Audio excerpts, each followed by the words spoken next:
आज हम बात करने वाले हैं एक ऐसी चीज के बारे में जिसे हम सब बचपन से पढ़ते आ रहे हैं, ग्रेविटी यानी गुरुत्वाकर्षण। पर क्या हो अगर मैं कहूं कि जो कुछ भी हमने स्कूल में सीखा है वो पूरी सच्चाई है ही नहीं? क्या हो अगर ग्रेविटी असल में कोई फोर्स मतलब कोई बल है ही नहीं? तो चलिए सीधे मुद्दे पर ही आते हैं। ये एक लाइन हमारी पूरी समझ को आप कह सकते हैं हिलाकर रख देती है। ये दावा है कि गुरुत्वाकर्षण जो ग्रहों को अपनी जगह पर टिकाए रखता है और चीजों को जमीन की तरफ गिराता है, वो कोई बल है ही नहीं। तो फिर ये है क्या? चलिए इसी को समझते हैं। इस बड़े से आइडिया को समझने के लिए हमें एक बहुत ही आम सी घटना को एक बिल्कुल नए नजरिए से देखना होगा, और वो है किसी चीज का नीचे गिरना। सवाल बहुत सीधा सा है। जब कोई भी चीज गिरती है तो क्या उसे धरती अपनी तरफ खींच रही होती है, या उसके आसपास जो स्पेस है वो उसे नीचे की ओर धकेल रहा होता है? तो हमारे सामने ना दो आइडियाज हैं। पहला, जो हम सब जानते हैं, न्यूटन का आइडिया कि धरती एक अट्रैक्शन फोर्स लगाती है जो चीज को नीचे खींचती है।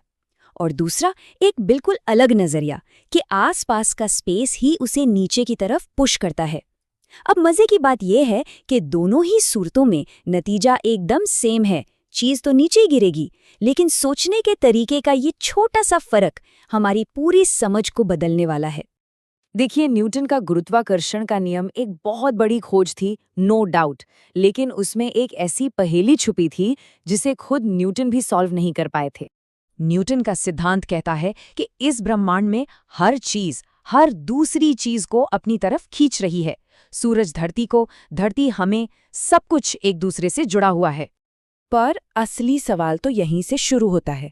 ये जानकारी, ये फोर्स अरबों खरबों किलोमीटर दूर इस खाली स्पेस में ट्रैवल कैसे करती है? एक ग्रह को कैसे पता चलता है कि दूसरा ग्रह वहां मौजूद है और उसे अपनी तरफ खींचना है?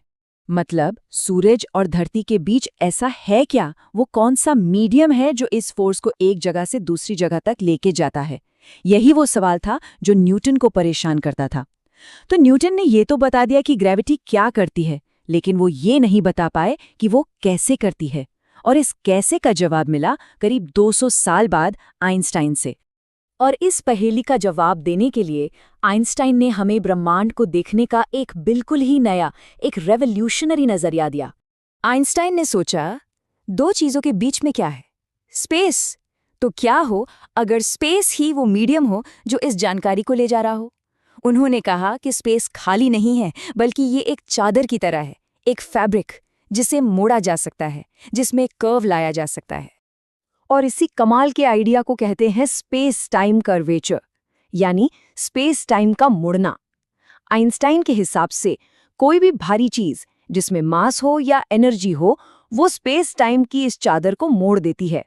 इसे समझने का सबसे अच्छा तरीका एक इमेजिनेशन है। सोचिए कि स्पेस टाइम एक बहुत बड़ी, फैली हुई, फ्लेक्सिबल चादर है। अब अगर आप इसके बीच में एक भारी बोलिंग बॉल, मान लीजिए सूरज को रख दें, तो क्या होगा? जाहिर है चादर उस बॉल के वजन से नीचे की ओर धंस जाएगी, मुड़ जाएगी।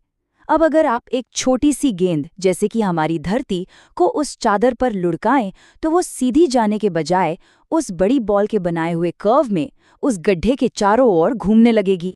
और दोस्तों, यही है ग्रेविटी। ये कोई खींचने वाली मिस्टीरियस फोर्स नहीं है, बल्कि ये तो बस स्पेस टाइम का शेप है, उसकी ज्योमेट्री है।